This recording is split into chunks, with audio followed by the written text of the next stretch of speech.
Good morning, my Teaser King family. How is everybody today? I am doing fine. My foot's still my Achilles is a little sore from the gout. Can't seem to get rid of it, but I don't think I'm going to work out today because I tend to go to the pool and try to stretch it out, and it tends to be sore after. So I'll go get Chinese and I'll maybe go to the lake and go get the Chinese and go to the lake. Yeah, I won't go there. And I probably won't go to the gold store. Maybe I could after just to check it out, but not a big deal. Um, so we know gold where it's at 24.14, silver 31.45 roughly. So I'm glad they ended there. So we've got silver solidly in at 31.50. And we've got gold solidly in at 34.15 or whatever. So those are good signs that they didn't just go there and then get killed. That's what happened last time with silver. It got up to 30 or 29.75 and it went down to 27. But not this time. It went way up for the last 2 or 3 days. And, people talk about price, like profit taking and adjustment. And it's like, no, this is not money, and metals like this are not profit taking items. You don't profit take them, not at this level. Possibly,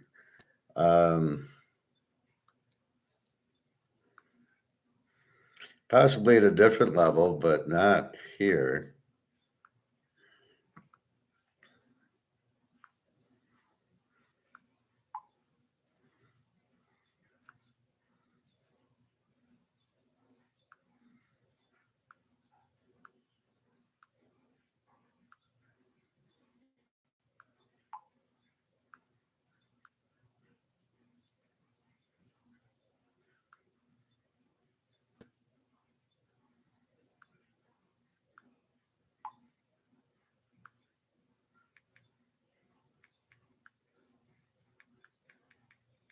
Just a second.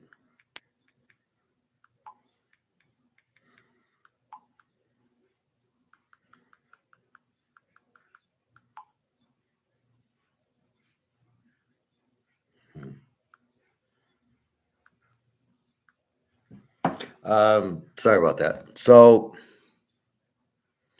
these aren't things you profit take. You profit take a stock because you think it's overvalued, right? So you buy Microsoft at 100, it goes up to 130 in a week. You go, oh, that's overvalued. It's going to come down, and I'll sell it. But really, you're not even profit taking. You're taking profit, but then you're immediately going to buy it again. What do you do? So the question is, what do you do with the money that you profit take? So you do an investment. So that's one of my titles here, gambling and investing. So all you're investing is gambling, stocks, bonds, putting your money in the bank, betting football, betting casino. It's all gambling. So the question is, we go play blackjack and we start with 500 and we turn it into 700. We take our profit. We say, thank you very much. And we leave. What do we do with that money? We got to do something with it. We can't just hold it in our hands. We then go and invest it again and again and again and again. And that's where Vegas gets you, because you're going to keep playing and more chance of you is losing. In stocks, they've got you by the balls because you buy Microsoft and then you're going to go buy GM or Ford or Coca-Cola or Disney or something, Amazon. And you don't know when to sell it. There's no... Football's easy. You make your pick. The game wins. The game's over. So we take KC to win the Super Bowl. KC wins the Super Bowl. We bet 1,000. We get our 1,000. And then, okay, let's study for the next game to bet on. And when you're playing stocks, you're like, you have there's no path. There's no concept. You don't know what you're doing. You don't even know why you're buying the stock. You got a friend from your dad, or I don't know, some uh, guy on YouTube that you're listening to that you have no idea. Um, so you're listening to somebody, you make a bet, it wins. What do you do with the money? So if we go back to gold and silver, here's why we're doing it. See, we have an understanding of the why, right? We don't know why we're buying stocks. Oh, Microsoft's a good company, I'll buy it. Although we hate Bill Gates, so we wouldn't buy any Facebook. So you're sitting there, um, where you're trying to do certain things, right? And um, you buy this, you have extra money because you make more money than you need. And we're lucky in America that we can do that. My friends in Russia aren't so lucky. They don't have enough money to just, they need like clothes or something breaks. They need that. Um, so, with that standpoint, you need to understand things, right? You need to have a plan. Why are we betting on Kansas City? Because of Mahomes and the defense. Okay, we have a plan. It's a good bet. Will it win? We hope so. You're never 100% sure. So we understand money was going out.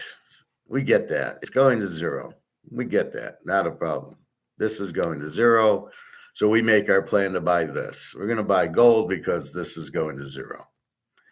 And at that point, that's our plan. But do we want to take profit on this? When do we want to sell this? Do we want to sell it? And if we sell it, what do we go into? So the problem is, because this is dying and we need to get rid of them, we choose to get into this because this is the best thing to get into. But when the price goes up, are we going to sell it and take profit? And if we do, we get this again, which we're trying to get rid of. So we, again, would have to go back into this. So there's no reason logically to sell this to get back into this, to buy this again. So just hold on to this. Do we think it's too high? So when Microsoft goes up $20, do we go, oh, it went up $20? Well, that's what Microsoft's doing. But in gold, we know it's being held down by Comex, JP Morgan. And once we know that, we know it's not a real price. This price is much higher. I'd say this price is at least should be 10,000. Okay, that's my estimate based on JP Morgan dumping, based on everything else going up in price because the dollar's losing value. But somehow the dollar losing value and the gold, which is real money and an asset, should go to the moon, goes down or stays even. And you're like, how can that possibly happen? Well, we understand it's a rigged market, it's a paper market, and it's bullshit. So we understand that. So we know that's not the real price. So if gold goes up to 2430, are you looking to sell it? No, you're not looking to profit take this because you're going to get back into this and we're trying to get rid of this. So you're going to have to buy gold again and pay a premium. So you don't really want to profit take gold and silver. Part of the premiums and part because it's not at the price. So when Microsoft goes from 100 to 120 really quickly, we might think, well, it's going to come down because that's the nature of the stock market. It goes up a little, people then sell it and they go, and there's all these options. There's no option. It's just gold and silver. So you're not really going to profit take it because it's not at the right price yet. It hasn't, even though it's gone up $20, $30, that's not the right price. We know the right price is 10,000. It's only at 2,400. That's not the right price. That didn't go up. It's not gone up where it should yet because of the price fixing. So, we understand it should go up much, much higher. And if we do sell it, we get into dollars and we got to sell the dollars anyway to get back into gold. So why would we profit? Why would we profit take? So gold and silver should never be profit take. It should be sold when needed for an expense or food or same thing, medical food. That's when it should be used. Otherwise, no, it shouldn't be. You don't sell it. Why would you sell it? Well, logically to make money, but that is the money. So if this went up in value, would you sell it? No. Well, this can't go up in value, but if it did, so what happens is this can't. You never want to go back into the dollar, right? So if you sell this, you got to go back here. We don't want it. Now, maybe you can sell it and get brics gold back currency. That's a different story. And then we can see that. That's what we're looking at. So that's why stocks you have other choices and there's no premium on. So you take your $20 profit. That's what I do with my gold stock, right? I buy 1,000 shares. It goes up 70 cents. I sell it. I make $700 in a few hours. And then I look to do it again the next day and the next day and the next day. But that's my strategy. I'm selling it to buy it because I know it's going to drop at 10 o'clock every day. In a regular, like we're talking with Luke yesterday about his silver stock went up, or he knew his silver stock went up 40%. Would you sell it? No, because the silver price is still going to go up. So therefore, it's way undervalued. So really, he shouldn't. Now, does he do it to profit take? Maybe, but what's he going to do with the money? He's going to have to go back into the silver stock. So when you gamble, you have to understand why, and you have to understand when you quit, why you quit, and then what are you going to do with it? So it always comes back to, I have this money, what do I do with it? Now, we bet football, we make a killing. Baseball, we do okay. Basketball, we're doing really well. And I buy gold and silver. I get out of all the other so-called investment Ponzi schemes, the stocks and the bonds. I get out of the money. I get out of this because I know it's worthless. So I get out of the banks and the stocks. And that's what you do. Now, you can go into this stuff where you can buy cards, which are assets, which are limited, and Mahomes. So that's a very good idea. It'll always have demand, which moves the price up. The more the demand, the more the price goes. He's won 3 Super Bowls. Now he's going to have trouble this year because he's got Joe Burrow, who's pissed off, and maybe Aaron Rodgers, who's pissed off. This will be interesting, but we will see. But it's a good investment. That's why I wait on Joe Burrow until he starts winning Super Bowls.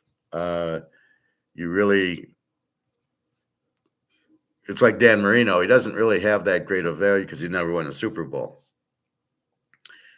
But Joe Montana does, and Mahomes does, and Brady does. So you really got to go after the guys that win the Super Bowl. Now, we know Burrow's great, and you want his card more because you want to collect it than you're really thinking it's going to go up in price. The price happens when he starts winning Super Bowls. That's why I warn you, like, never buy LeVar or never buy half these guys. Just Jalen Hurts, Caleb. Oh my God. Never buy those cards. They'll never have a value. They'll have a short value where people might want Caleb now, but he's not a good quarterback. So once people realize, then the card, nobody will want it. And everybody will go to the next guy. They'll go to Penix or Bo Nix. If they go to Drake, they're out of their freaking minds. So that's what we have investing gambling. So the point of it, see how I go down my own rabbit hole. The point is gold went up, but you really shouldn't have anybody profit take it. Gold should go to the moon, and you're going to have. There's no reason to profit take it now because it hasn't gone up high enough. And really, I don't know that we'll ever profit take. First of all, what are we going to sell it into? If we're going to sell it into this, we never want to sell it. Really, I would say like Luke, who wants to buy a house, but I would go to the guy with the gold and say, here's gold, give me the house. I wouldn't like sell it and then pay the guy with cash. I would give him gold. Um, so you're buying the gold, really. I mean, unless you need to pay a debt, a medical bill or something, and you run out of cash. So if you're working, you're fine. Just keep your gold over here, and there's no reason to ever sell it. Because what are you going to sell it into? I don't want to. I could get $700 for this. Okay, what am I going to do with the 700? It's worthless, right? I just traded something worth 700 for something worth nothing. So what am I going to do with the 700? Well, okay, I'm going to pay bills or help the girls. That's fine, but what am I going to do with it? So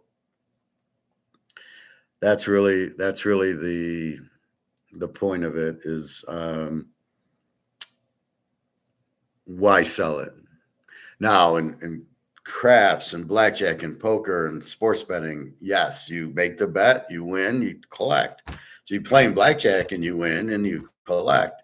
And then you say, okay, I'm going to win so much. I'm up $300. I'm going to put 200 in my pocket. The worst I'm doing is winning 200. And then I keep playing and I can win another 1,000. At the end, then you walk away. And then what do? I'll go play again, or I'll buy something. I'll go shopping and buy some gold with it. I mean, that's what I tend to do. But that's really what the point is. What do you do with the money after you've invested it? Or, so this isn't an investment going into this, but what do you do with it? At what point do you sell it? Now, gold's different than a sports bet. The sports bet ends, right? We had Indiana yesterday. They won by 15 points.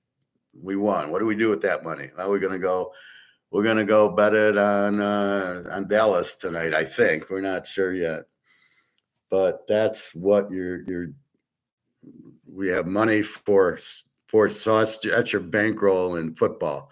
This is how much you have, and you're trying to grow it. But really, you want to get out of the dollars because we know the dollar's crashing. All these countries getting into BRICS because they don't want to be in the dollars because it's worthless. They know it's worthless, and they don't want to be sanctioned and all this other bullshit the U.S. puts on them. So that's the thing. But just realize it's all gambling. Stocks are gambling. Your money in the bank, real estate trust. The guy lost 60 grand in an attack on Wall Street. That was gambling. He didn't think he was gambling. I don't want any risk, and I'm going to make 8 to 10% with no risk. Guy's out of his mind, but okay. But that was gambling. Even though you don't think it's gambling, right? You buy an annuity, you're gambling. Anything that you're in with the money, you're gambling that the money is going to stay. And that's the problem. The money is worthless. So you've got to understand that it's worthless. And that's really the hard part. All right, we'll get more into this later. Let's go through sports.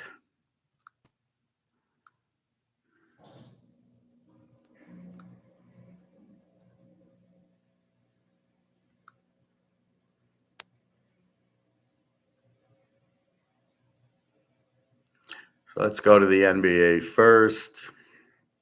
Yesterday, the big pick was Indiana minus 5.5. They win 116 to 103. They win by 13 in a backs against the wall game. See, we figured out the variable, the backs against the wall. What does it mean? It's the art of war. It's when a team has to win. If they lose, they're done, versus the team that doesn't have to win. That's what you want. Then you've got the backs against the wall by Indy, and they win by 13, laying 5. And that variable works, I'm going to say, about 95% of the time. So I've stumbled on, by reading The Art of War, I've stumbled on, and analyzing it to sports, I've stumbled on that it's, hey, we do it in football all the time. It's a little harder in baseball because of the pitcher, but we do it all the time in football. When we see a team that has to win to make the playoffs, or the 1 and the 2 seed, or used to be the 1 and the 2 seed, had to win to get the 1 seed. They're going to play. What you want is a team to give a good effort. They play hard. That's what you're looking for.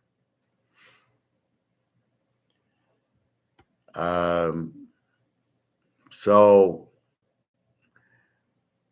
that was a good win yesterday. And now today we have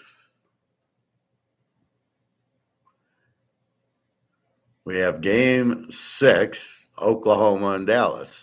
In game 5, which was backs against the wall for Oak City, Dallas beat them. Now we've got Dallas -3.5.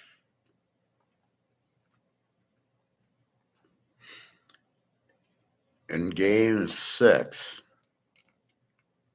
So this is a strange one because this is not back against the wall for Dallas, but back against the wall for Oak City. However, we saw them with their backs against the wall in game 5 because now they're down 3-2, and now here comes game 6. And they are at Dallas, and Dallas has a huge edge at home, and Dallas beat them at Oak City. So Dallas, to me, is the better team, even though Oak City had the better record. So what do I do in this case? Because Dallas does not have the back against the wall. Oak City does. And I'm not sure what you do with it.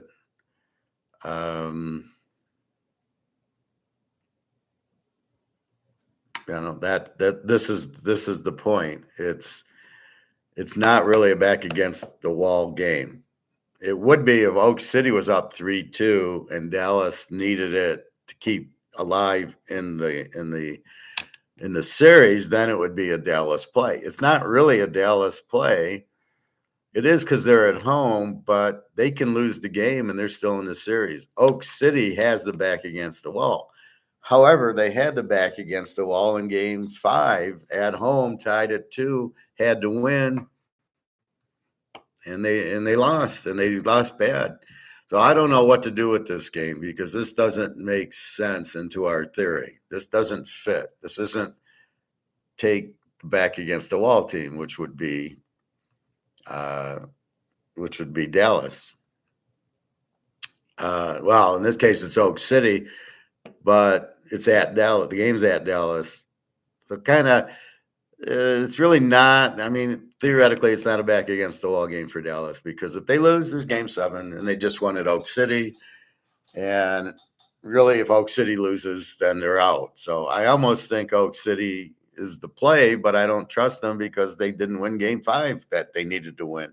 So now they got to go fight in Dallas to stay alive when they couldn't fight at home to stay alive. So I'm going to leave this game alone. I don't know. I mean, theoretically, we should bet OKC.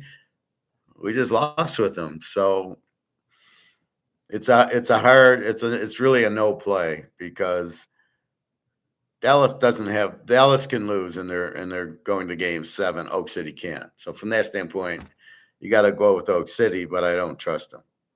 That's the only game today. So I'm going to lay away. I don't want to force the bet. The Indy bet was beautiful, and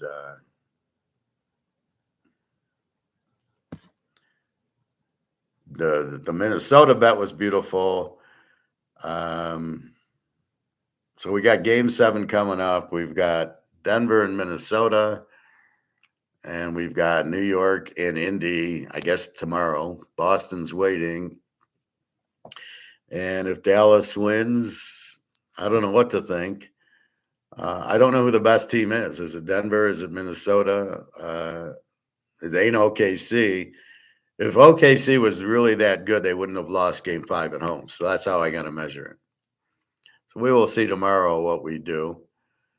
But then we finally get into the Final Four. It's funny how they're trying to make it into a tournament. Like, it's not a tournament. This is the playoffs. But this is how the college should be. You take your top 20 teams and play-ins, and then Kentucky, you play Louisville in 3 out of 5. And Whoever, Indiana, you play UCLA, and LSU play, I don't know, Pittsburgh, whatever it is. You try to get that way, right? So you seed Connecticut, but now they play Kentucky 3 out of 5. And then we see who the best team is. Now we don't know. Connecticut looked good, but we don't know they're the best. All right, so that's basketball. Really a very low play. I don't know what to do because I don't really. Dallas doesn't make sense in a back against the wall game. They can lose it, and there's still game 7. Oak City really needs it. Kind of had their back against the wall, but let's say so. Oak City might be the play, but I'm leaving it alone.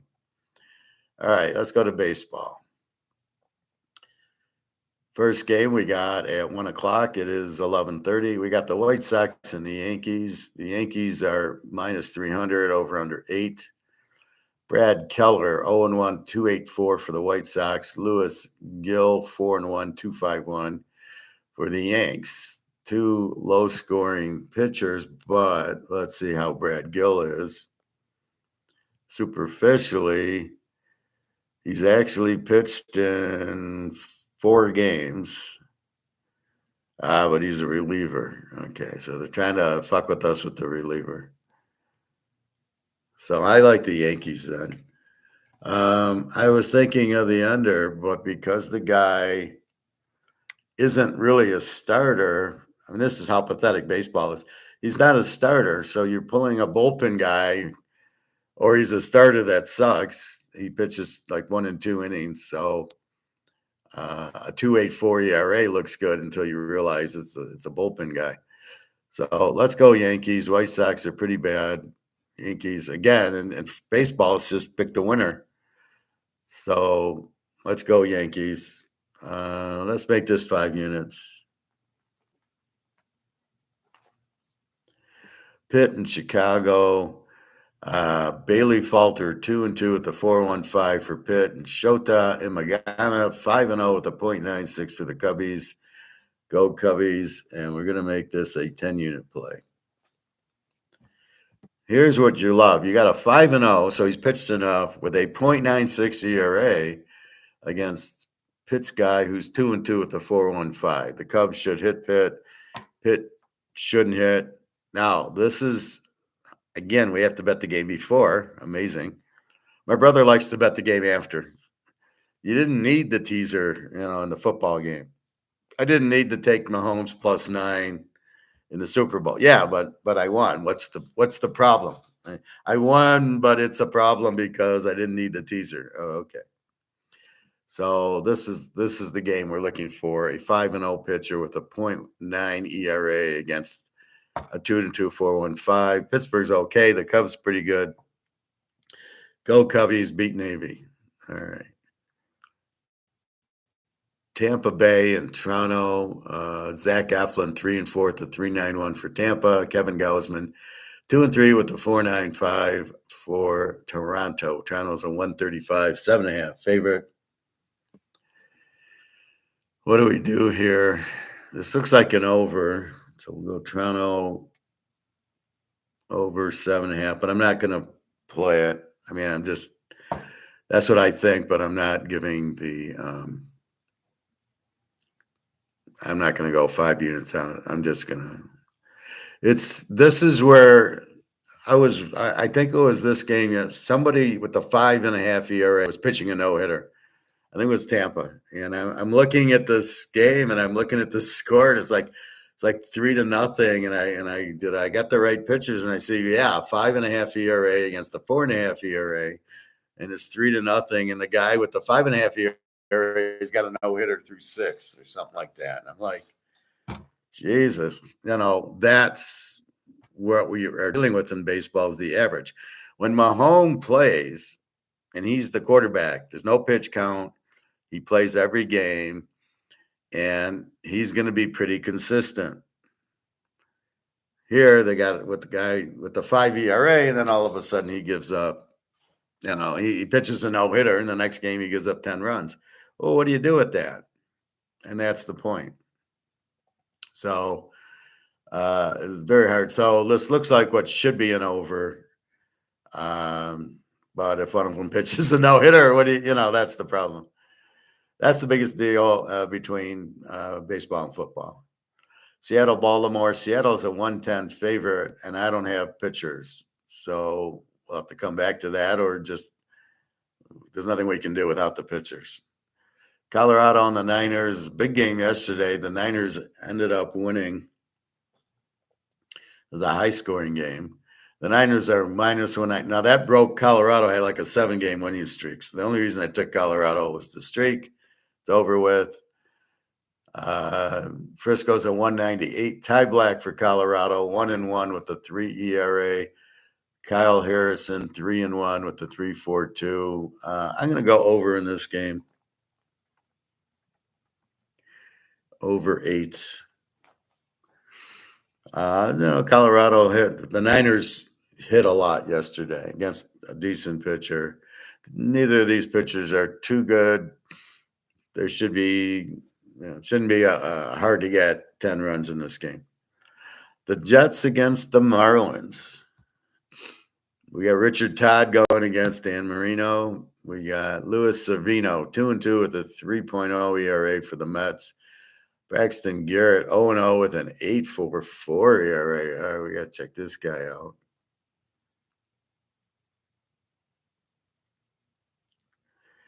He's actually pitched in 1 game, and he pitched 5 innings and gave up 5 runs. I'm sorry. How does he get? Oh, he's got an 8.44 ERA. Okay. So this guy basically sinks for Miami. 2-2. Yeah, we're going to go over here. Let's go Miami over 7.5. We'll make this 5 units. This doesn't make sense. This 7.5.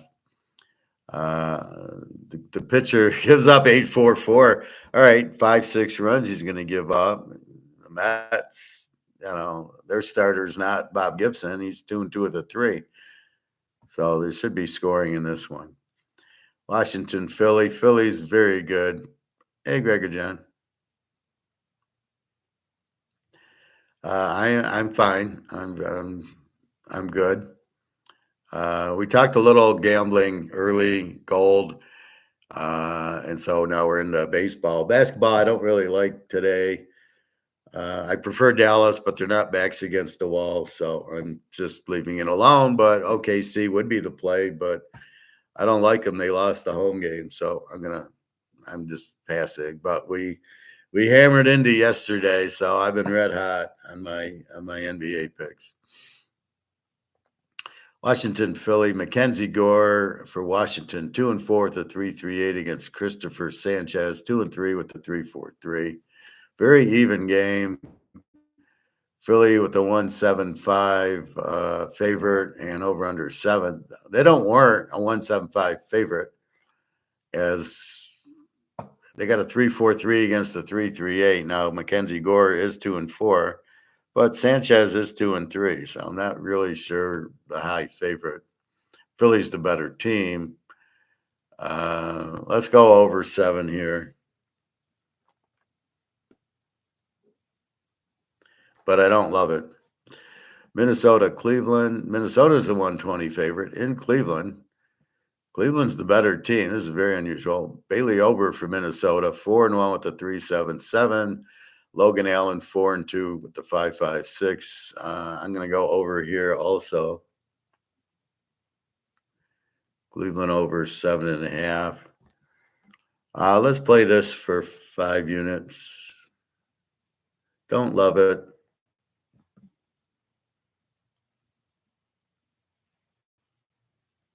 I see. Last night I was up looking at the games. Let's see if I changed any. Kansas City and Oakland, the Raiders and the Chiefs. I got Kansas City here. Seth Lugo, 6-1 with a 1.66 ERA. against Ross Stripling for Oakland, 1-7 with the 4.98, and I know why. So Kansas City, I got them as a 10 unit today. Close to a lock as I can get. I mean, it's exactly what you're looking for. 6-1 with a 1.66 ERA. Kansas City's playing well. Ross Stripling's 1-7 with a 4.98. So, he just doesn't win. So go KC. Beat the Raiders. Milwaukee, Houston. Here's another lock. We got Bryce Wilson, 2-1 with a 2.65 ERA for Milwaukee against our man, Justin Verlander, 2-1 with a 3.38. Now, he had that bad performance against the Yankees. He gave up 7-8 runs and came back with a 2-hit shutout against Detroit, pitching 8 innings. He got mad. Now he's got it. Now, because he's facing a 2-1 with a 2.65, we can't bet on Verlander to win it, although he certainly can win it. We are going under, and the over-under is 8.5. And this is another 10-unit lock. So I just locked KC and I locked Houston, and I'm going to lock the Cubs as soon as I get to them. So just superficially, Verlander, he had a bad game in New York, but he ain't having a bad game at home. So I'll look for this to be look for a shutout here. California and Texas. Did I play this? No. Texas 145, 8.5. Patrick Sandoval for California, 2-6 with a 5 ERA. Against Jose Areno, 1-3 with a 3.62 ERA. This is another over game. Texas over 8.5. It's amazing how you got these where it should be an over game, right? A 5 and a 3.62 ERA. You go, wow, this should definitely be high scoring, and it's 2-1, and you're like, this is the problem with the looking at averages. Again, you don't know what you're getting. San Diego, Atlanta. Hugh Darvish, 3-1 with a 2.43 against Bryce Elder, 1-1 with a 4.79. Atlanta's a 120 favorite, 8.5 at home. I like Atlanta. No, I like San Diego. I like Hugh Darvish, 3-1 with he's pitching good. So go San Diego. Boston and St. Louis. Cutter Crawford.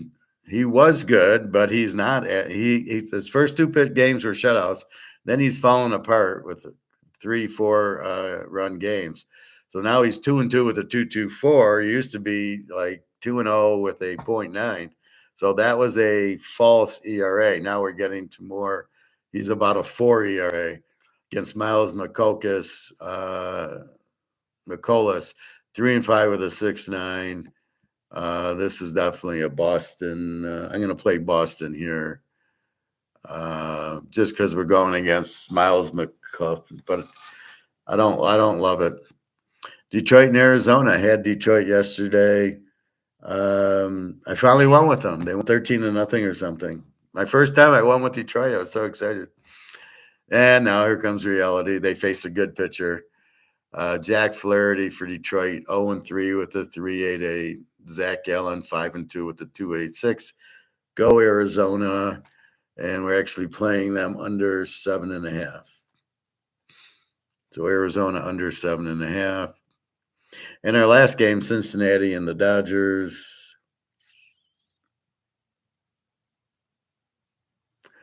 Graham Ashcraft, 3-2 with a 4.12 against Walker Buehler, 0-1 with a 7.36, a real pig. I don't see how LA is a 210 favorite here. Cincinnati, I think, won yesterday. Oh, the Dodgers won. I got to go over here. The Dodgers hit good, over 8, and we'll make this 5 units. I also had the Cubs, didn't I? Where did I? The Cubbies. All right, pitting the Cubs. Yeah, this is all. Yeah, okay.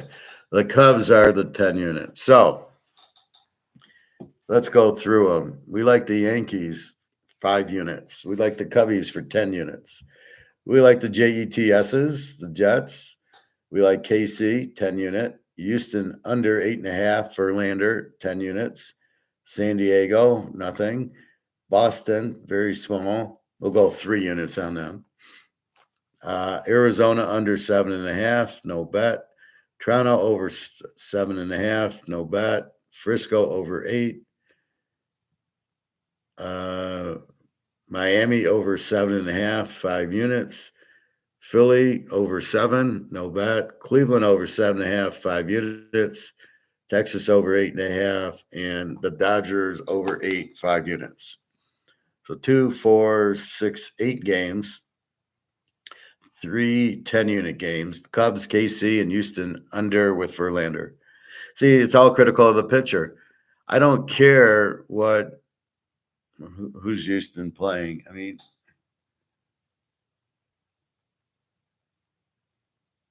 see, I don't care what Milwaukee. They can all hit. They can hit 400 as a team.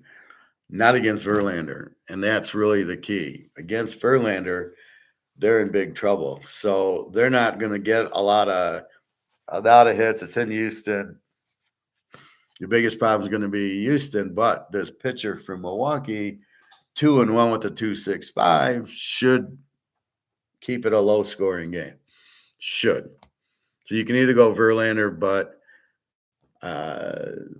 last time was the one to bet Verlander after the loss. But he's mad. He's at home.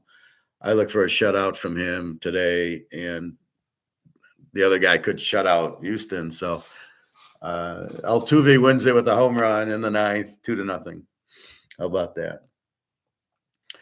That's what we got. Nothing in the NBA. It's really tough. Dallas, we know, is the better team. They just won at OKC. It's at Dallas. The back against the wall goes to OKC, and they're just not good. They can't handle Luca Brasi. Oh, Daria, my love, I gotta take this. Holy shit.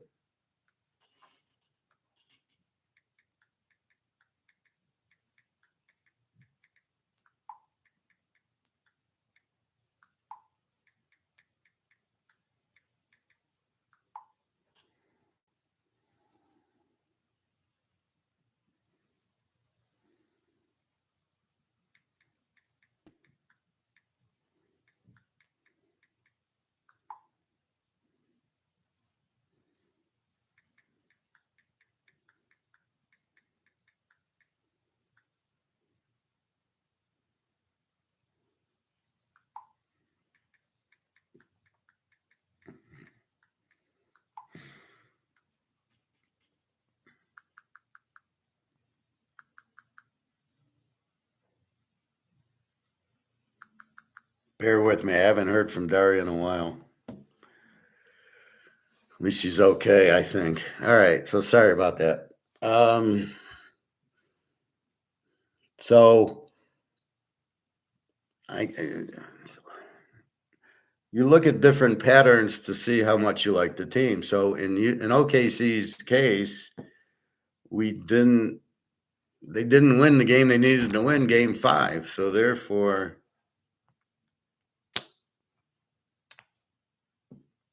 how are they going to go to Dallas and win? Right, that's the part I'm struggling with. They couldn't win at home. Game 5 had to win. Miami won game 5 at home, or the Knicks won game 5, and I think and it was Denver won game 5. So you got to take business at home. If you don't take care of business at home, I'm not really sure what's going on.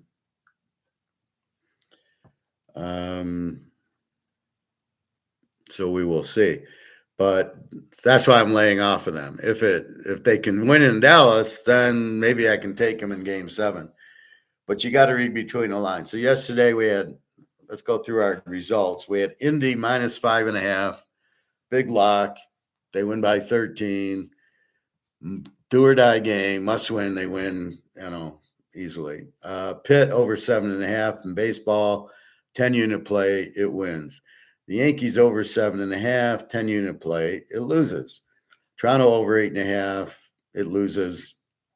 Atlanta, a 5-star, it loses. We had Milwaukee over 7.5 5-star wins, and we had Detroit a 3-star, and that wins. So we basically went in baseball 6 games. We go 3-3. I looked into the Yankee game. Why did I go over? Why did I give it a 10 unit? And it was what I thought. I just didn't get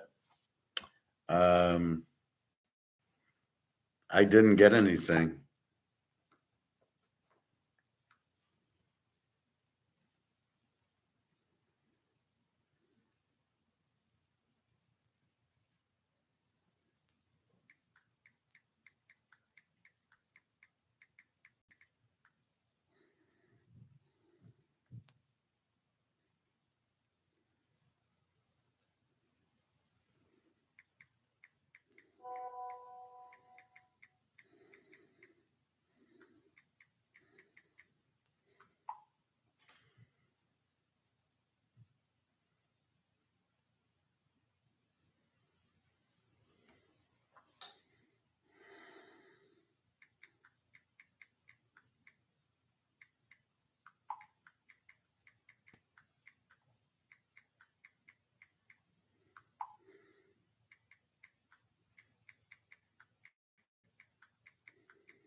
Just a second.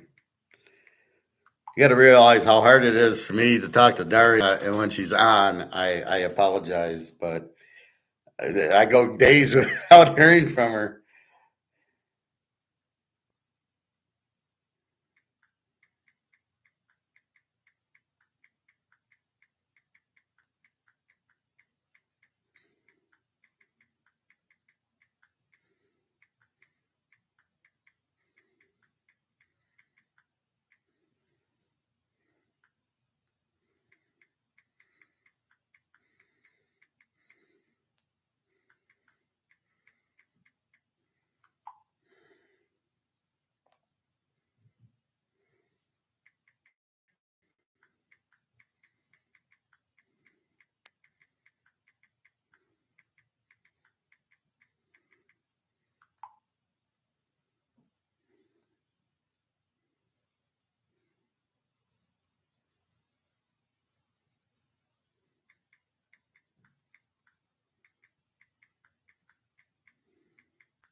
Sorry about that, boys.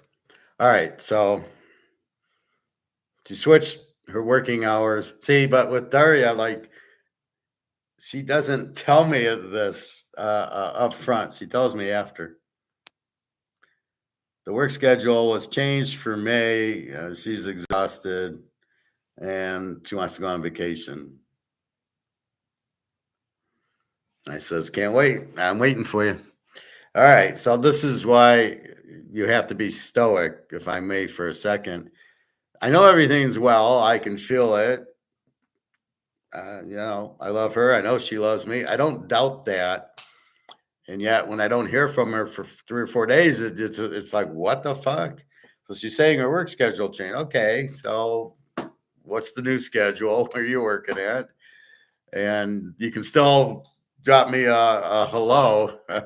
That's the part I don't get when I don't hear from her. Like, you don't have 2 minutes to say, hi, how are you today? I mean, that's just normal. But that's being stoic. I was right. And now I can relax.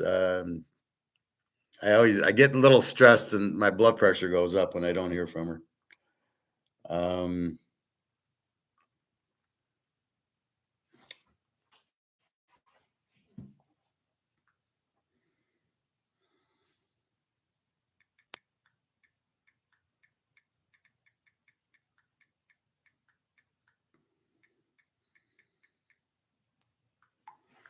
okay, so that's baseball. So yesterday, like I said, I looked into the Yankees and the pitching didn't, it It was a very low scoring game, even though the pitchers had a 5 ERA. And this is what differentiates baseball from football.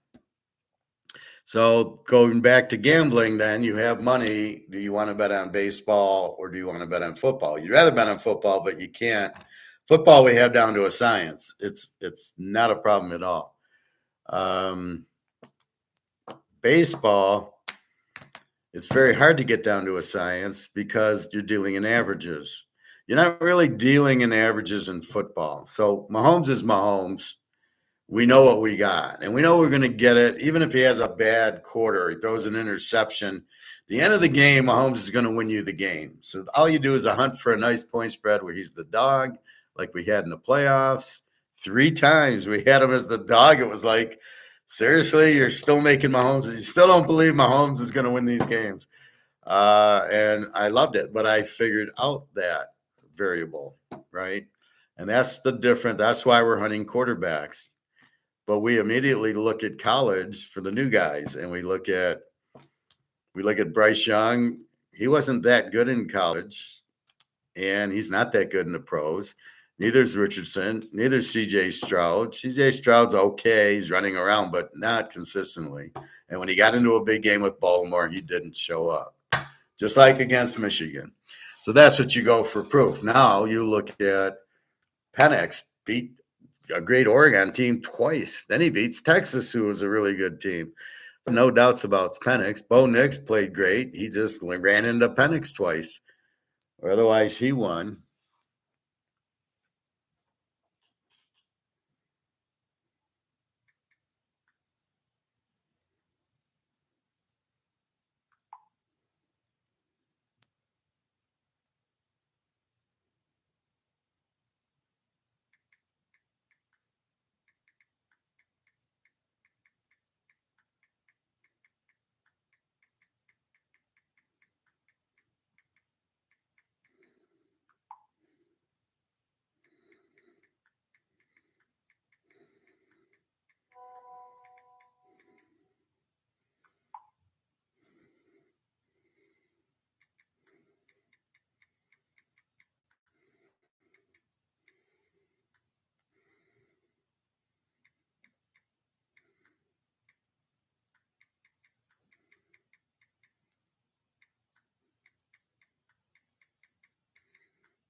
Okay, so sorry.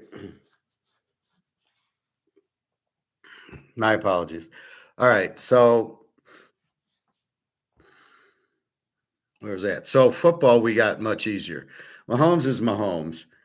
If we look at baseball, um, first of all, you have 0 stars in baseball.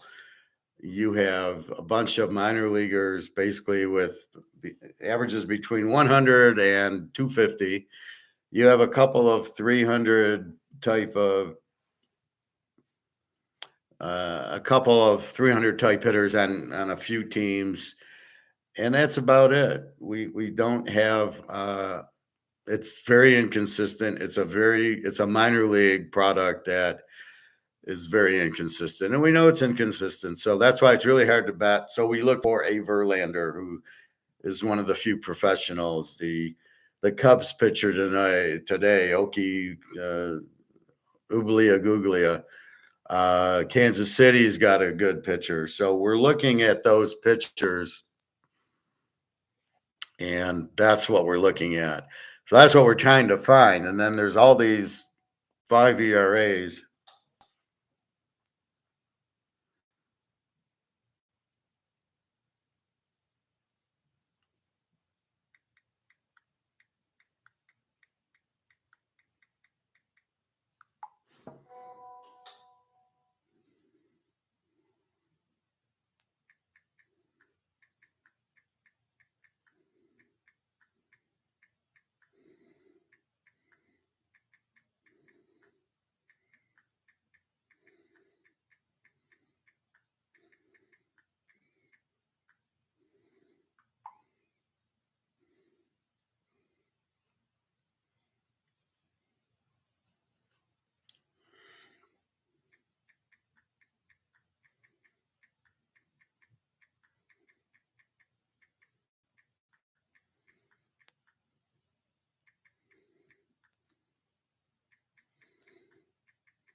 All right. So back to the gambling part of it. So we look at the basketball game, we look at the baseball game, we look at our choices, we try to break down variables. In baseball, it's pitching, and basketball, it's that.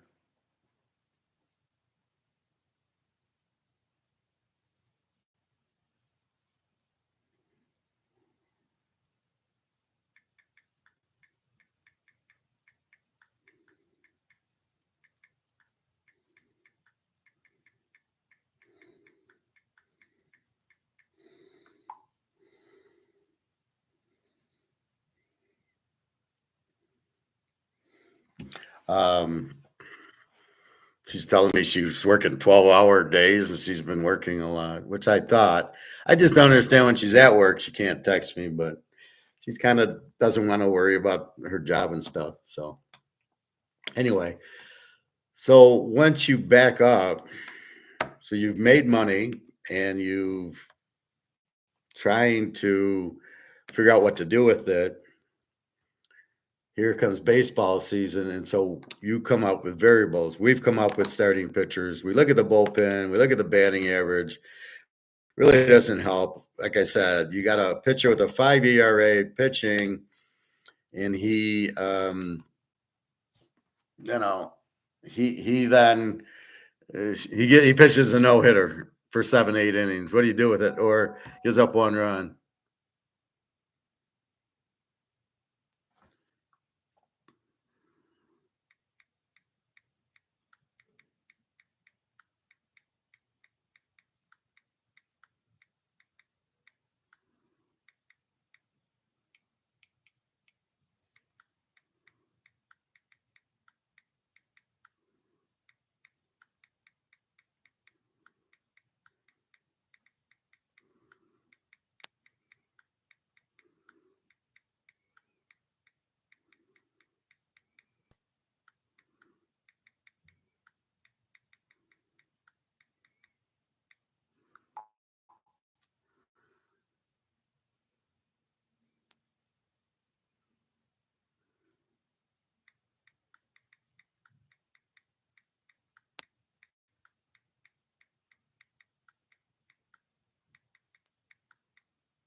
All right. Sorry about that. So she's asking me, I told her I was watching the BRICS summit in Kazan, Russia. She's in St. Pete. So she asked me, what is gold backed currency? So I got to teach her too. And I says, this is worthless because it's not backed by anything, and they print as much as they want, making it worthless. If it's backed by this, it can never be worthless because they can only print as much gold as they have.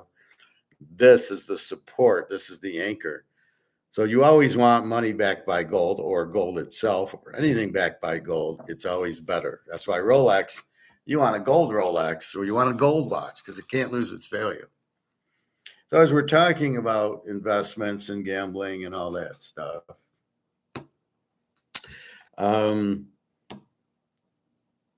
as we're talking about all that, what we realize is you have so many choices that you don't understand. That's really the problem with investing. So here we're looking at baseball and we're going, oh, okay, I like Verlander. The other pitcher's decent. We'll bet it under. No, if Verlander was pitching the whole 9 innings, that would be easy. He pitched 8 against the Tigers and 2 hit him. So I'm looking for something like that today that he's going to crank out Milwaukee, who also has a good pitcher going.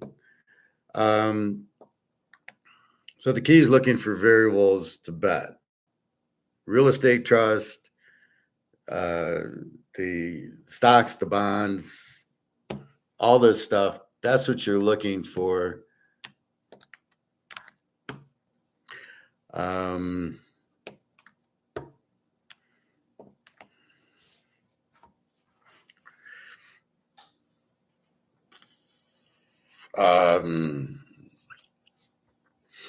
That's the point of it. You're really looking for that.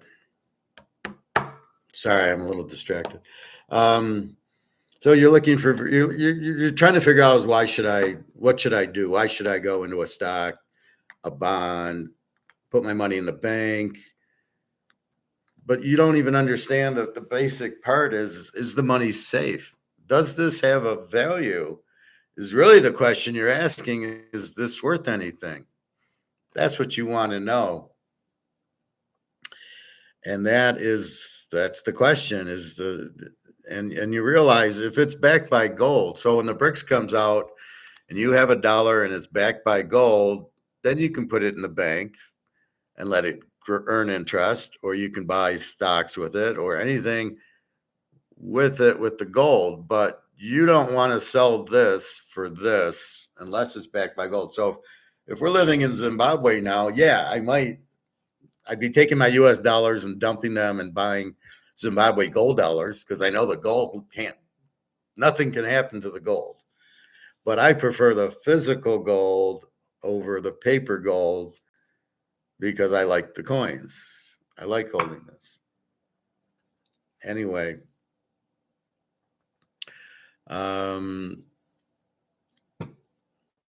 that's where we're at. And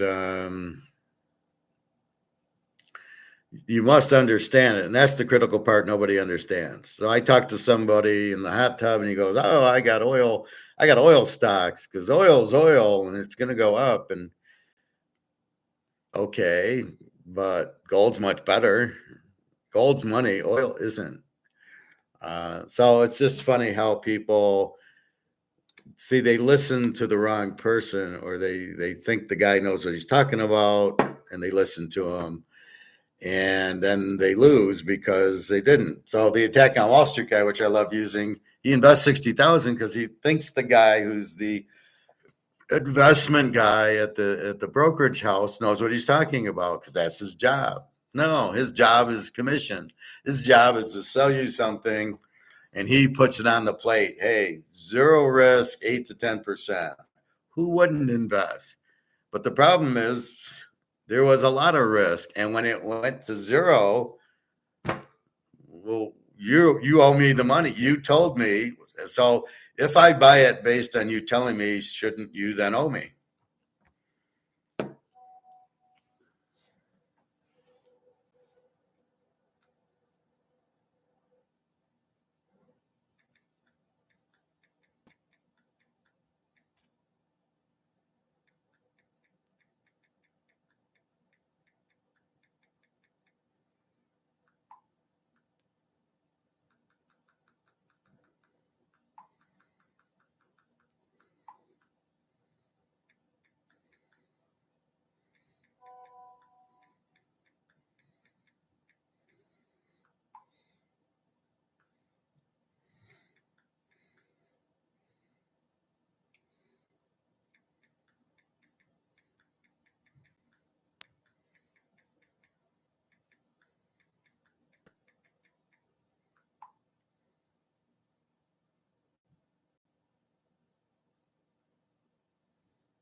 There he goes. I said I was watching the summit in Kazan because she's in Russia on BRICS to see if they're with the gold back currency. She said, "Did you go to Kazan?" I said, "No, I'm watching on YouTube." And she's like, "Oh, okay." She was all worried I went to Kazan. I'm like, "We're fine." Anyway, so much happier now. It's amazing how that picks you up and depresses you. Hearing from your girlfriend, it's insane. Anyway, so the key to everything is understanding. See, what nobody understands but us is that this is worthless. Nobody comprehends it. They don't, because you never see the price of this, right? What do you see? This is 24.14. You see that 24.14. This is a quarter ounce. This is 700. But you don't know what the value of this is. But it's worth a lot less than you think it is. This dollar is worth 1 cent. That's it. You go to the grocery store now, you fill up your cart, it's going to be $300. I remember when I was a kid, you go to the grocery store and you'd fill up the cart for $40. Everything was 50 cents, a dollar. Cereal was a dollar. Pop was a dime. Gas was 19 cents. And that's all the dollar being devalued. It's all it being printed and wasted and worthless. I was watching this cartoon on Jekyll Island. It was an animated one, and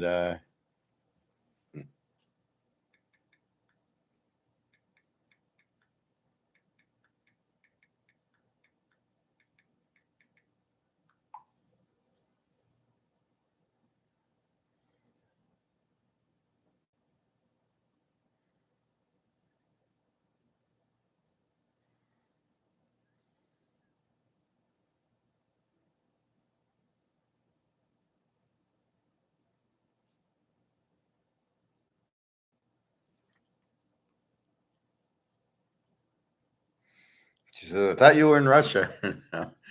Says, "I'm only going to meet you. I'm not going to Kazan summit. They don't want me there. I'd be on Putin's side, going, yeah, let's get the gold back out."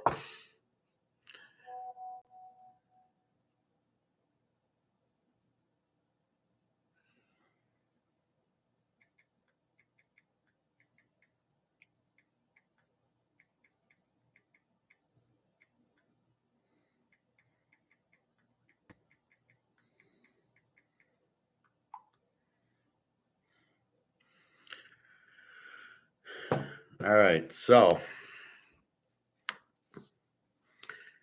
um,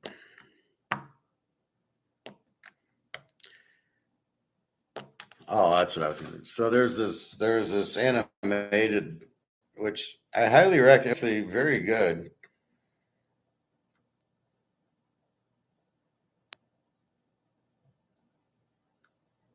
Is tea a metabolism booster or a killer? I just heard the truth from this guy and my mind was blown. This is a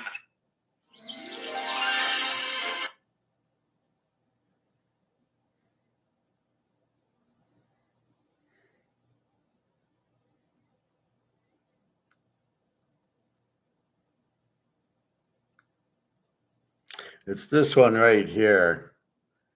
The Collapse of the American Dream, and they do a very good job on it, actually. It's animated, but they get right to the Federal Reserve and how they print the money and how they inflate the money and how they take it and it's not worth anything, and how the banking works, where they don't have any money, but they just give you a loan for a car or a house, and they charge you interest, but it's not money. You're not getting 200,000 for a car or anything like that. You're just getting the loan, which came out of thin air.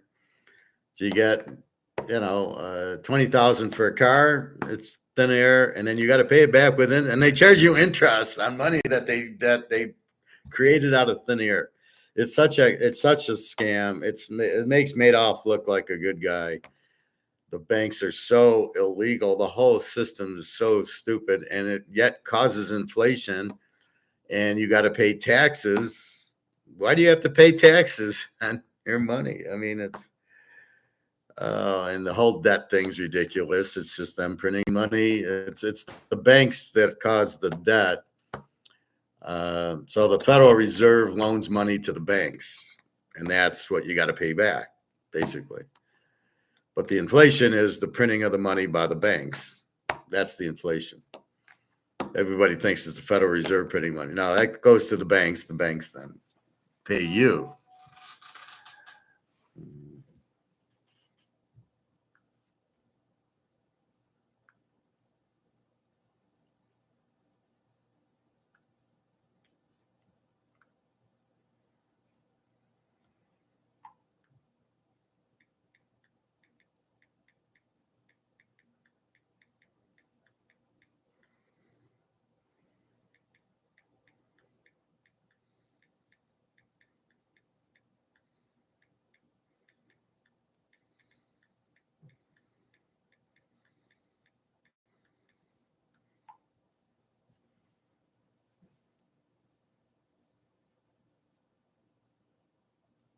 All right, sorry. My apologies. So the whole banking system's so fucked, but that's why they don't want you in gold, because they can't print the gold and make it worthless and tax you on gold because they don't know you have it. So China and Russia understand this and says, fine, we're going to have all the gold. And the U.S. thinks that they're the monopoly, thinks no problem. But Russia, China said no. That's why we're buying gold now. You can't inflate it.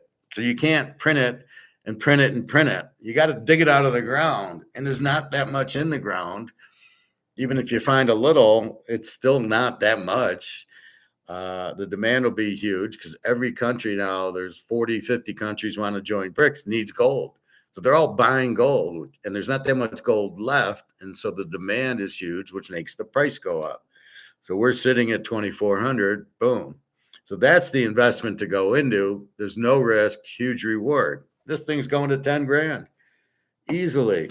And that's the whole thing about it. And you can't lose. It can't go to zero. Nobody's going to say your gold's worth zero. You know, we'll go to Russia and China if we have to.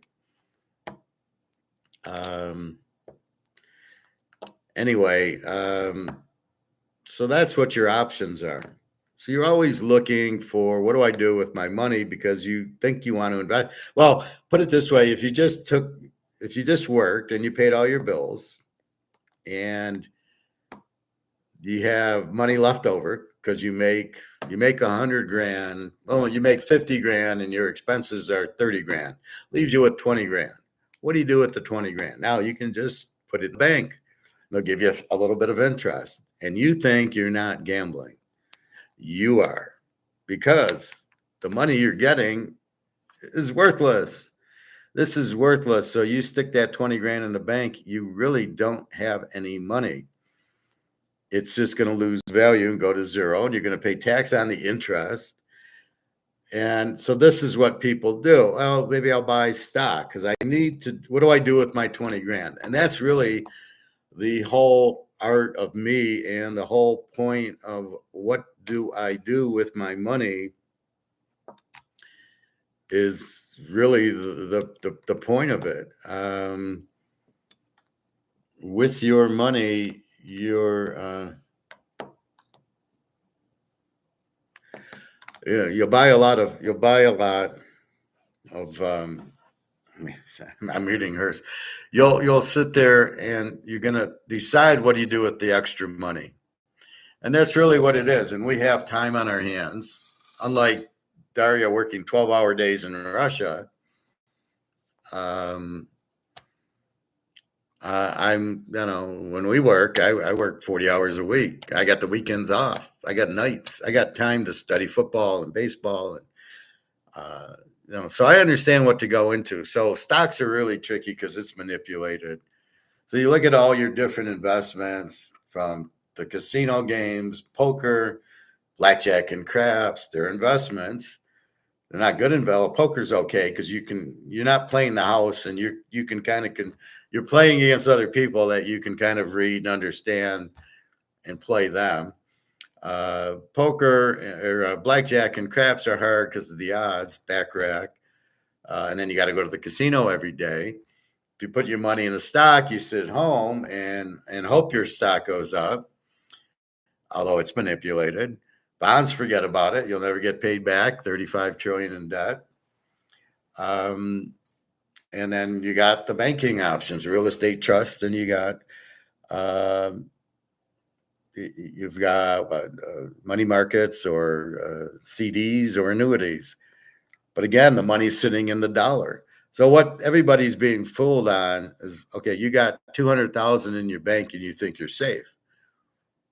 You don't realize you don't have anything. You don't realize it's worthless because they printed it and it's not backed by gold, and they don't want to back it by gold because they want to print and print and print and print. Even though that's why you see so many billionaires now. They're really not billionaires. They're maybe millionaires but the money isn't worth anything. Bill Gates thinks he has money. He doesn't have any money. It's because he's got worthless paper. He doesn't have money. He's not smart. See, these guys aren't smart enough to have money. They're sitting there in this, which is not money. So they're going to lose it all, but they don't realize they're going to lose it all. So what I do, I'm telling you, A, the money's worthless. And B, I'm telling you, well, you can't put it in the bank. You can't put it in stocks. So you buy gold and silver. Now, in the gambling aspect, I can tell you, well, we bet football and we do great in it because we figured out the variables to look at when we're betting. Baseball, we got a little harder because we're looking at Verlander today. But he's human. The Yankee game killed him, but he shut out the Tigers. So you think he's going to pitch good. He can pitch. So you're comfortable with him. Some of these other games you're not sure on. KC's got a big stud pitcher going today. The Cubs have their stud pitcher going today. So you're comfortable that they pitched 6-7 games, 8 games. They got a 1.0 ERA. Okay, that's not a fluke. That's pretty good information. So you're going to bet those. But that's what baseball is the starting pitching. Well, it's the pitching. Because if you hit 290 and you face Verlander, you ain't getting a hit. He can shut you out. A good hitter cannot beat a pitcher. Like Bob Gibson when he was 67, he had a 1.0 ERA for the whole year. I mean, that's insane. Koufax, Nolan Ryan, how many no-hitters did he have? You can't hit those guys, so it doesn't matter how good a hitter you are. Mickey Mantle had struggled against Koufax, so that's the point. So you're looking for different things to put your extra money in, and that's really what they're doing is scamming you by, come on into the stock market. It's not manipulated, but even gold's manipulated. But I think we're finally breaking it with brics. Anyway, that's what we're looking at. So you're really looking at, what do I do with my extra money? Because I make more than I spend. I'll go on a nice vacation. I'll buy a nicer car. I'll buy nicer food. So you do all that. Okay, that's fine. But you want to invest because you want to retire. So most people put their money in a 401k at work, and the company matches it. What you don't realize, it's in dollars. It's worthless. All your stock is going to crash, and you're all getting fucked. So that's the safe way to do it. That's for the people that don't understand. I'll let the money, I'll put it in a mutual fund with my 401k at work. And gosh darn it, I got 300k in it so I can retire. Until you don't, until it's worthless. And then you start going, why didn't anybody tell me? What the fuck? How did they do this? How did the government ruin the money that it's worthless? Why are my stocks crashing? because the money's worthless. What the hell did the government do? Well, you see Biden out there. You see what he does. He doesn't know what he's doing. So you try to understand that game. So again, that's the gambling part. So you can choose with your extra money to put it in a pension, a 401k, or you could choose to play poker every day, or I'm going to go play blackjack and craps. I can day trade a stock where I'm in and out so I don't get burnt. And you can do any of those. So there's options, but the thing is you got to learn it. So if you're going to bet football or baseball, you have to understand how to win in it. You've got to understand your money management, how to win in it. And that's what you're looking at. So anyway, that's really the key, is the more money you have, you can retire and relax and not stress and have good health and all that. So that's really what you're trying to do. So let's go through baseball one more time. Yankees, 5-star. Cubbies, 10-star. The Mets, just no play. KC, 10-star. Houston under with Verlander, 10-star. San Diego, no play. Boston, a 3-star. Arizona under, 7.5, no play. Toronto over 7.5, no play. Frisco over 8, no play. Miami over 7.5, 5-star. Philly over 7.5. Cleveland over 7.5, 5-star. Texas over 8.5. And the Dodgers over 8, 5-star. So that is your play. Basketball, I don't really like it. I don't trust OKC can win on the road in a do or die. Just because it's do or die, backs against the wall, doesn't automatically mean they're going to win. It just means they're going to give good effort. Now, they gave good effort in Game 5 where they had to win and they got killed. So then it becomes a matchup problem. So even though it's back against the wall or revenge or anything like that, they have to have the team to do it. And that's really where you're at. So looking at that, that's what's going on. So that's your baseball for today. Basketball we'll leave alone for tomorrow. A couple of Game 7s. Football, yesterday, I gave week 1. Week 1 is my lines, my picks, my thoughts without knowing the starters. I did go into my spreadsheet and put in the starters I thought. So I got Nix and Penix as the starters with Daniels. I got Caleb starting, but he shouldn't be, but there's no competition. And I do not have either J.J. McCarthy or Drake May starting. I got Brissett starting and Mullins starting. Neither of those two are any good. Those are wasted picks.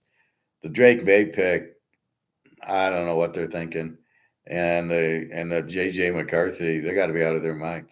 To draft that guy in the first round, Minnesota, you need a quarterback, and you drafted that guy as your quarterback, and you could have had Hartman, and I think you could have had Bo Nix. You're out of your mind. Whoever's running your team is just clueless. See, they don't – this is the problem with football. They don't know the variables to pick, right? So without the variables –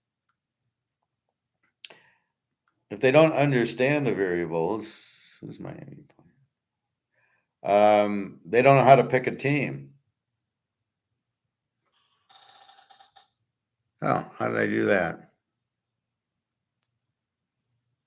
I took the Mets and Miami over, and they're in the same game. All right, so forget the Mets. We're taking Miami over. Bubblehead. See, when you're trying to do two things at the same time. Like, no. That's the whole point. You must look at the variables, but that's what you need.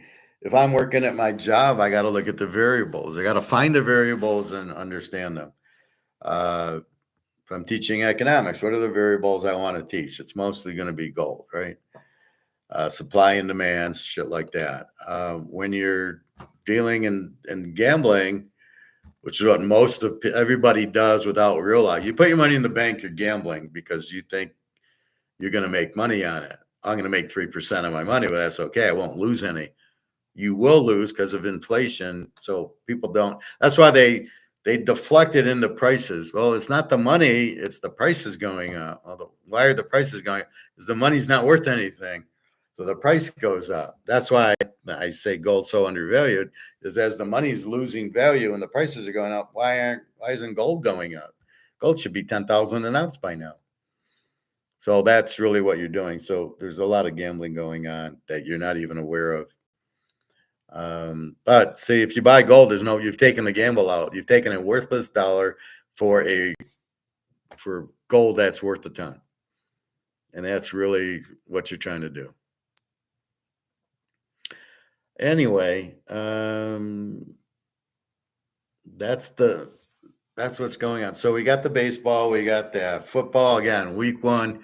Oh, so I put in the starters of Drake May and McCarthy. If they ever start, we'll bet against them. I don't think. Well, with Brissett, New England might win 1 or 2 games. That's it. So Carolina will go winless. New England maybe wins 1. Tennessee maybe wins 1. The Bears probably they might win 1 against Minnesota because Minnesota's got no quarterback either. Although Mullins maybe. They're wasting Jefferson now. J.J. McCarthy for Jefferson? What are you, crazy? And then the Bears, I don't see winning with Caleb. He's just pathetic. So you have 4 or 5 teams are going to go without a win or maybe 1 win.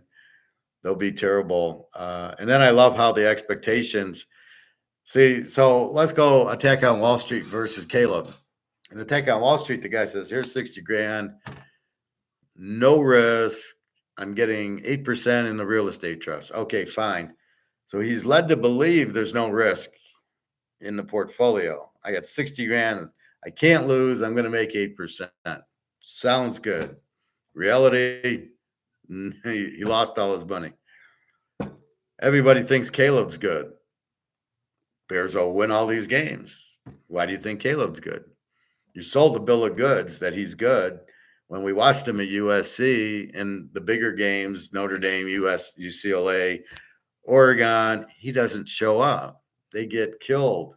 He throws 3 picks Notre Dame, 3 picks UCLA. Oregon gets killed. So you're looking going, well, where do you see that he's that good? They didn't even win. They won 5 games. You make him the number 1 pick like he's good based on what? So you think people that are in a fast break offense at USC Oklahoma, and I use that term because he was the Oklahoma coach and everybody thought how good Jalen Hurts and Kyler Murray were going to be until they got drafted. But that's the problem. Why do you think Caleb's good? He didn't even put up big numbers. Bo Nix put up much bigger numbers, 45 and 3. And Caleb was like 28 and 12. I mean, so Caleb is not, and all of a sudden you've got him for sure. The Bears are going to win. I mean, you're insane. You don't have a clue what you're looking at or talking about. So that's my point with that. Not real. That's why I'm not, but I can see Bo Nix and Penix did it against big things. Penix did it against Oregon. Caleb didn't.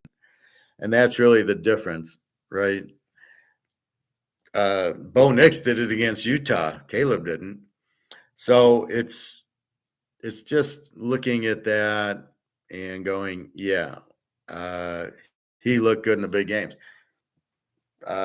Steve Young at Carolina, Bryce Young, never looked good in college. He lost to Texas, had a tough time with A&M. I mean, he'd scramble around a little bit, but he wasn't a very good quarterback. I don't know where these people who make the decision to make the guy number 1, the number 1 quarterback in this year's draft is Michael Penix. How the fuck you took Caleb and you took Drake May? Where is Drake May coming from? At what point do you watch his games against Clemson, NC State? Do you go, that's the number one quarterback? At what point, what are you watching? He's not close to it.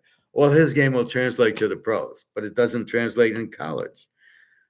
The one who did good in college, Penix and Nix and Daniels, those will translate good in the pros because they're winners. And when you look at the year prior, Richardson didn't translate, C.J. Stroud didn't translate, and what was the other guy? The other bum. And Bryce Young. He was never that good in college that should have transferred. So I don't see that. I think Hayner was better than those three sitting on the bench in New Orleans. And then you got Hooker, who's better than Goff sitting on the bench in Detroit. We'll see how Detroit does. I give them 6 wins this year, maybe 7. Maybe they can beat Indianapolis, although I doubt it. That's the problem. They beat a bunch of weak teams, but everybody wants to ignore it. The good teams they played, Baltimore, Frisco, and Dallas, they lost to. And their defense didn't show up. They gave up 34 to Baltimore and 34 to Frisco. And Dallas, they held to 20 because Dak Prescott's got his head up his ass. So I think he fumbled at the goal line or threw an interception at the goal line. Dallas should have been way up. But anyway, that's their problem is their defense. So that's what you need is defense. Variable 1, NFL bet defense, college defense.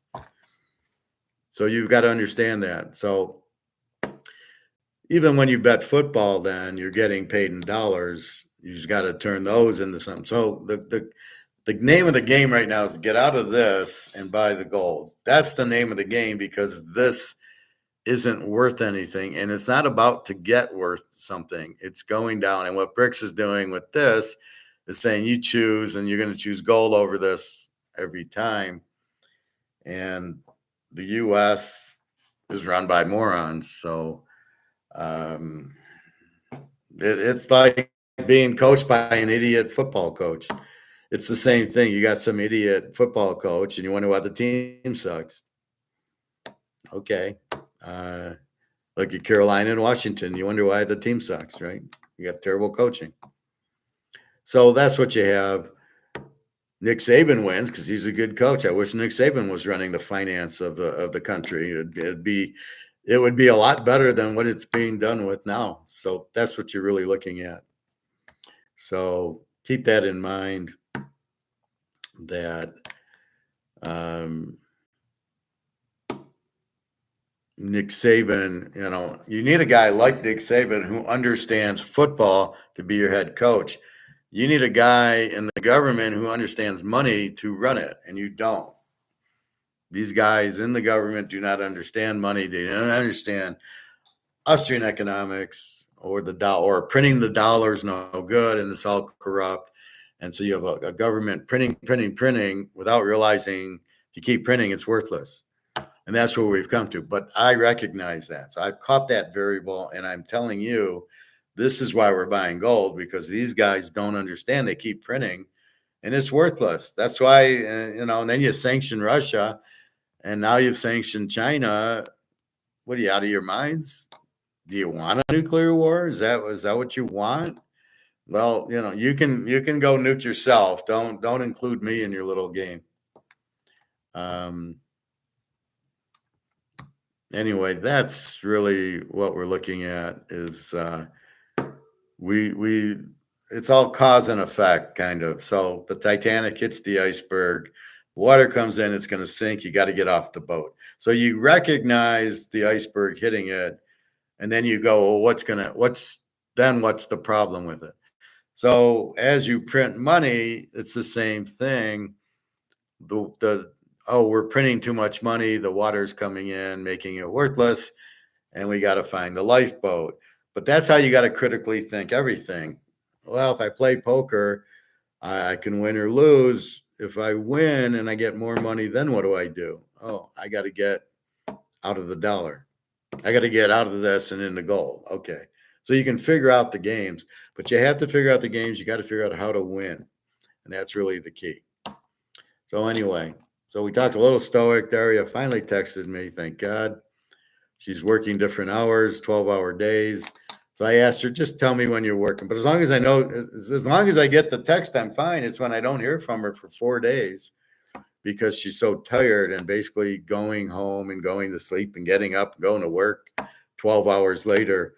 So the problem is she's too tired. And so she's not worried about texting me. And now when she has free time, she texts me, which is exactly what I knew would happen because it doesn't make sense. The girl loves me. Why aren't you texting me? And nobody can understand that, right? I'm like, you don't have a minute to text me. So I think that's why she texted me Thursday. But again, happy to hear from her today. And I said, give me your schedule just so I know where you are. But it was funny. She thought I went to Russia to watch the Kazan conference, the BRICS conference. Yeah, I don't think they'd let me in. She was all worried too, like, oh my God, you can't come to Russia. You're American, they'll kill you. That's funny. All right, I think that's it. So we've got our baseball: Yankees 5-star, Cubbies 10-star, KC 10-star, Houston under 10-star, Boston 3-star, Miami over 7.5 5-star, Cleveland over 7.5 5-star, and the Dodgers over 8 5-star. Those are your plays today. Forget the NBA. If you really want to bet, I don't know. I don't know if OKC, even though their backs are against the wall, can win because they didn't win Game 5. So I would be tempted that Dallas wins it. It should be a close game, but I don't. I'm not going to bet it. I had Indy yesterday 5.5. I had Minnesota the day before, laying 2.5, and they won by. I didn't realize they won by 45. I saw them up 30. They won by 45, and Denver's going to give them a whoop ass tomorrow. Denver's now angry, and then OKC. See, I laid 4 and lost. That's why I'm hesitant to bet them. They needed to win and they couldn't. I don't think they're going to win tonight. Anyway, golf's on. I might go to the lake a little just to relax and get Chinese for dinner. Greg and John, Bobby. So 24-14 gold, 31-40 silver. Happy days. BRICS is going with gold-backed currency. COMEX is just about blown up. Another, I guess the next, what do you call it? Futures is May 28th, and after that, they won't have enough gold to play the little game they've been playing of price fixing, and then COMEX is blown up. China has the Shanghai Gold Exchange, which is physical gold, but it's still related to the paper gold. So we got to get all that taken care of. And then we got to hope it's not too price fixed either. Hopefully it's free market. That's what we want with gold, and let gold run to 10 or 20,000. That's what's frustrating people. See, with BRICS, we should be okay because they're having gold-backed currency, so they don't care if gold goes up. The problem with the U.S. is if you went to gold, you wouldn't want the dollar. So because the dollar wasn't backed by gold since 71, they're trying to keep the gold price down, even though gold should be much higher. They're trying to keep, they don't want gold to go up high and then nobody will want the dollar. In BRICS, they're going to a gold-backed currency. So they don't care if gold goes up, it's good for the currency. So that's kind of how I look at it. Anyway, good luck today if you're betting. I will see you tomorrow at 11. I apologize for the Daria. I hadn't heard from her for a few days, and you know how I am. It just feels so good that when I do hear from her, normally I wouldn't interrupt class, but I apologize for that. But we got through our baseball and our basketball, our football. We did week 1 yesterday. We will review it again as the time approaches. Or in May, we got June and July. It starts the end of July, training camp, and then August is preseason, well, whatever you call it now. How long will the dollar last? Not much longer.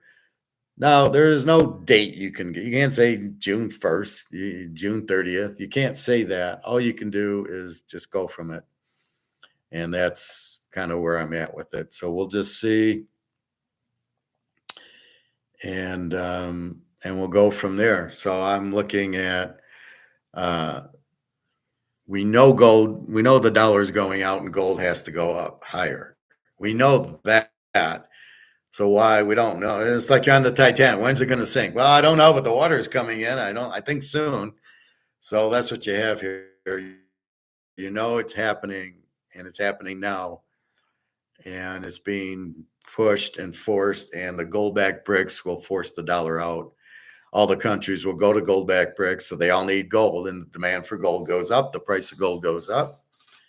And I believe Russia and China want a free market in gold because they have it all.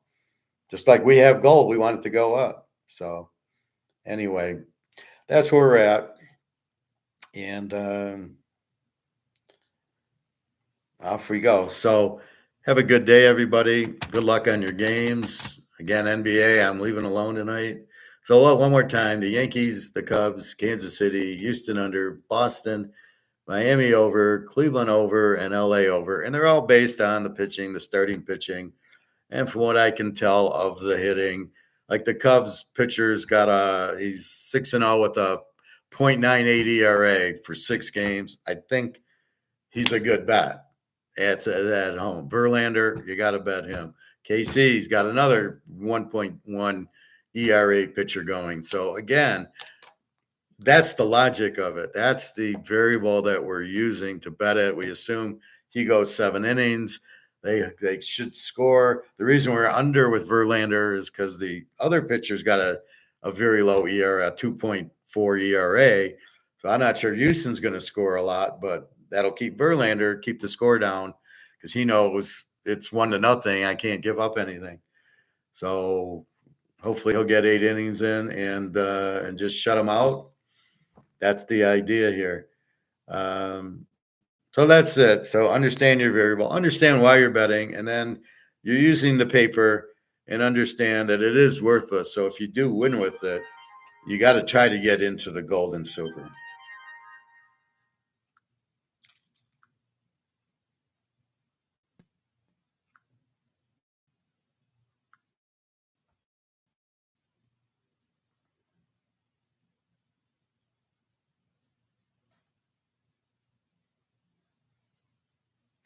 All right. So I'm going to end it. I'm going to give some PayPal to Daria. Enjoy your Saturday, everybody. If you're watching the PGA, it's on at 1:00, I think. Yeah, 1:00. And have a good day. Enjoy the weather.